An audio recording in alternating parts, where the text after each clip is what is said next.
My husband, Michael, chose his ex-wife's emergency over mine, leaving me bleeding and broken on the side of the road. But the secret I've been keeping for the last 12 years is about to turn his cruel abandonment into the biggest mistake of his life. Ida, 41F, have always believed in building a life on a foundation of honesty. But the one secret I kept from my husband, Michael, 45M, was a white lie I told for the sake of our family. It was a small, insignificant thing, or so I thought, until the day it collided with his blinding loyalty to his ex-wife, Eva, and shattered our marriage into a million pieces. It all started 3 days ago. Michael and I were having a rare, quiet morning at home when the doorbell rang. It was a deliveryman with a registered letter for me. I signed for it, a cold knot forming in my stomach when I saw the return address. A law firm from my hometown, a place I hadn't visited in over a decade. Michael, ever curious, raised an eyebrow. "What's that, honey? You're not in trouble, are you?" he asked, only half joking. "I don't know," I murmured, sliding my finger under the flap. The contents were brief and earth-shattering. My biological father, a man I had never known, had passed away, and he had left me everything. The letter didn't specify the amount, but it mentioned a significant estate, including a fully paid-off property and various assets. I stood there, stunned. I had grown up with a wonderful stepfather whom I considered my real dad. This biological progenitor was just a name, a ghost.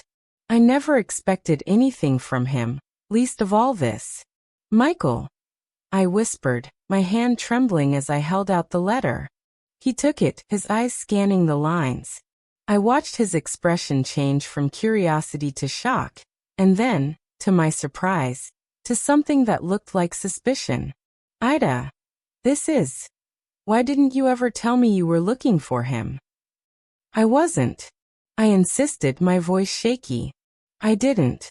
I have no idea how his lawyers found me. This is as much a shock to me as it is to you." He handed the letter back to me, his face unreadable. "Well, this is unexpected. We'll need to talk about this later. I have to go. I'm meeting Eva to discuss the business plan." And just like that, the moment was over.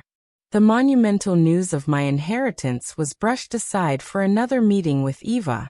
A bitter taste filled my mouth. Eva had moved back to the city a few months ago, and what started as friendly co-parenting discussions about their daughter, April, 22F, had quickly morphed into plans to start a business together. Michael spent more time at her apartment than he did at home, always reassuring me it was strictly platonic, that they were just two old friends with a shared professional vision. But the constant texts, the late nights, the way his face lit up when he talked about their big idea, it was chipping away at my soul. Later that afternoon, still reeling from the news, I decided to go for a drive to clear my head. I called April, the daughter I had raised since she was 7, the one who called me Mom. She was the light of my life, and our bond was unbreakable, especially since her relationship with Eva was practically non-existent, a casualty of Eva's career ambitions during April's childhood. "Mom, are you okay? You sound weird," she said, her voice full of concern. I told her about the letter. There was a long silence on the other end. "Wow," she finally breathed. "That's insane. Are you okay? I mean, emotionally?" "I'm just confused, sweetie. And your father, he didn't seem thrilled." "Don't mind Dad," she said, her tone turning sharp. "He's been in his own world lately, the one that orbits planet Eva. This is your thing, Mom. This is huge." Her words were a comfort, but the knot in my stomach remained. On my way back home, my mind a whirlwind of emotions, I didn't see the patch of black ice. My car skidded, spun, and slammed into a guardrail. The airbag exploded in my face, and a searing pain shot through my left arm. I sat there, dazed, the taste of blood in my mouth from a cut on my lip. I fumbled for my phone, my hands shaking uncontrollably. I called Michael. He picked up after a few rings, his voice impatient. Ida, I'm in the middle of something with Eva. What is it? Michael. I choked out, tears of pain and shock starting to fall. I had an accident. I'm on the old county road. I'm hurt. My arm. I think it's bad. There was a sigh on the other end. An accident? Is the car drivable? I don't know. I don't think so. The front end is smashed. Please, Michael, come get me. I'm scared. Ida, I can't just drop everything. Eva and I are meeting with a potential investor in 20 minutes. This is crucial for our business. Can't you call a tow truck? Or an ambulance? The coldness in his voice was more chilling than the winter air seeping into the car.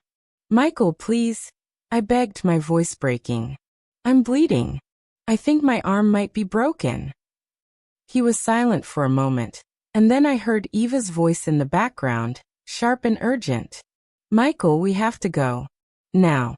All right, fine, he snapped, not to her, but to me. I'm on my way. But this is really bad timing, Ida. He hung up. I sat there, shivering, clutching my throbbing arm, watching the blood from my lip drip onto my coat. The minutes stretched into an eternity. Finally, I saw his car approaching. Relief flooded through me. He pulled up behind my wrecked vehicle and got out, but he didn't run to me. He walked slowly, his face a mask of annoyance. He peered into the driver's side window. Okay, come on. Let's go. I'll take you to the ER, but I can't stay. Eva is waiting. Tears welled up in my eyes again. Michael, I can't just get out. The door is jammed. You have to help me. He yanked on the door handle, and with a screech of bent metal, it opened. I unbuckled my seatbelt with my good hand and tried to stand, but a wave of dizziness washed over me. I stumbled and he caught me, but his grip was rough, impatient. Come on, Ida, walk it off. It's probably just a sprain. You're always so dramatic about pain. His words felt like a physical blow. He half walked, half dragged me to his car and shoved me into the passenger seat. I leaned my head back, closing my eyes against the pain. We drove in silence for a few minutes. Then his phone rang. It was Eva, again. He put her on speaker. Michael, where are you? He's here. The investor is here, and he's only got 15 minutes. I'm on my way, Eva. I just had to pick up Ida. She had a little fender bender. A fender bender? Eva's voice was laced with contempt. For God's sake, Michael, can't she handle anything on her own? This is our future. I know. I'm dropping her at the ER now. I'll be there in 10. We were, in fact, only a couple of minutes from the hospital. But as we approached the turn for the emergency room, Michael didn't slow down. He drove straight past it. Michael? The hospital is back there. I said, my heart starting to pound. I don't have time to wait for you to get admitted, he said, his voice cold and final. I have a real emergency to deal with. What? I cried, disbelief turning to pure horror. Michael, you can't be serious. My arm is broken. I'm bleeding. It's a cut lip, Ida. Stop being so hysterical. You can walk from here. It's only a 15-minute walk back to the hospital. Figure it out. With that, he pulled over to the curb. Get out. I stared at him, my mouth agape. This couldn't be happening. This was the man I had loved for 12 years, built a home with, raised a daughter with. He reached across me, opened the passenger door and gave me a firm push. Get out, Ida. Now. I'm not asking. Somehow, I stumbled out of the car. The cold air hit me like a slap. He didn't even look at me as he slammed the door shut and sped off, leaving me standing on the sidewalk, alone, injured and utterly broken. The pain in my arm was nothing compared to the agony tearing through my heart. I don't know how I managed it, but I started walking. Each step was a fresh jolt of pain. I was dizzy, cold, and the cut on my lip had started bleeding again. By the time I saw the glowing red hospital sign, I was sobbing uncontrollably. I walked into the ER, a disheveled, bleeding, tear-streaked mess. The triage nurse took one look at me and rushed me to a bay. Once I was settled, my arm in a temporary splint, it was in fact a fracture, not a sprain, and my lip stitched, I called the only person I knew would come without hesitation. April. I could barely get the words out. April, your father. He left me on the road. Within 20 minutes, she burst through the curtains of my bay, her face pale with fear and rage. Mom. Oh my God, what happened? She listened, her expression growing darker and darker, as I haltingly recounted the entire nightmare. He left you? He actually made you get out of the car and walk, while you were injured. Her voice was dangerously low. I'm going to kill him. She was the one who drove me home, her knuckles white on the steering wheel. She helped me into the house, got me settled on the couch, and fussed over me, but I could see a storm brewing behind her eyes. My sweet, level-headed stepdaughter was furious in a way I had never seen before. That evening, when Michael finally decided to grace us with his presence, the air in the house turned to ice. He walked in, looking tired but satisfied, as if he'd just closed the deal of a lifetime. April was waiting for him in the living room. Sit down, Dad. We need to talk. He sighed, as if we were an inconvenience. Can't this wait, April? I've had a very long day. No, she said, her voice like steel. It can't.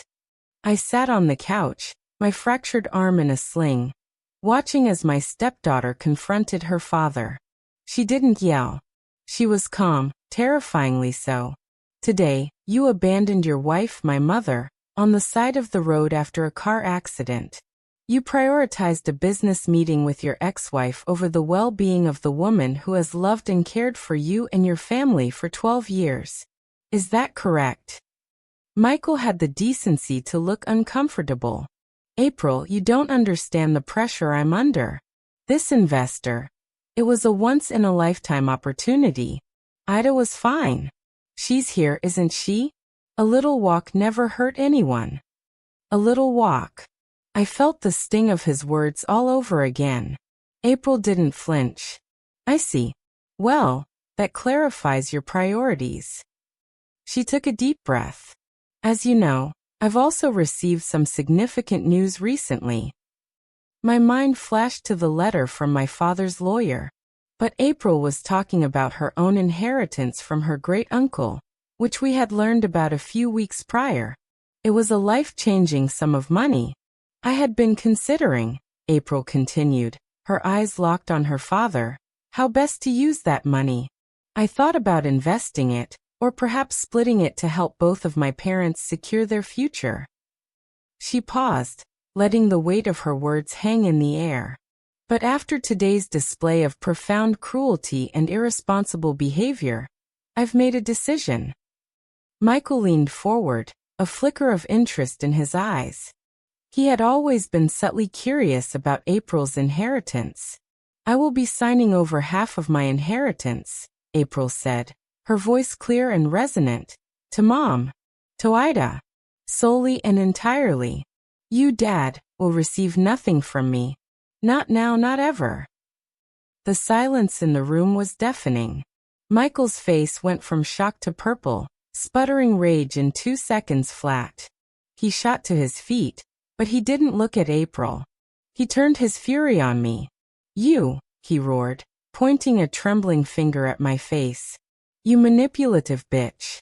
You turned my own daughter against me. You couldn't stand that I was finally doing something important with my life. With someone who understands ambition. So you what? Faked a car accident? Cried to April to poison her against me. I was too stunned to speak. His accusations were so vile, so unhinged, they stole the breath from my lungs. Don't you dare speak to her like that. April shouted, stepping between us. It's true, isn't it? He sneered at me, ignoring her completely. This is about that letter you got, isn't it? You think you're going to be rich now so you don't need me? Well, guess what? I know all about your deadbeat dad. He was a nobody. That inheritance is probably just a pile of debts. You're nothing, Ida. And you can't replace me in April's life, no matter how much you try. That was the final straw. The years of patience, the swallowed doubts about Eva, the pain of his abandonment. It all erupted out of me in a torrent of white-hot fury. Get out! I screamed, finding my voice at last. I stood up, my body trembling, my good hand clenched into a fist. Get out of my house. Our house. You want to be with Eva so badly? Then go. Go live your important life with your important business partner. But you don't get to stand here and insult me after what you did. You left me bleeding and broken. You are a monster, Michael. A pathetic, selfish monster. The fight that followed was ugly, full of curses and revelations he didn't intend to make. Hinted admissions of emotional affairs, of comparing me unfavorably to Eva, of resenting the boring domestic life we had built. April finally managed to shove him towards the door, screaming at him to leave. He left, slamming the door so hard the walls shook. The aftermath was a hollow, painful silence. April stayed with me, of course. Michael didn't come back that night, or the next. I filed a police report about the accident and his abandonment. I changed the locks. A week later, I received the full details of my inheritance. It wasn't a pile of debts. It was a multi-million-dollar estate. The property was a sprawling modern house in a wealthy suburb, and the assets included a diverse stock portfolio.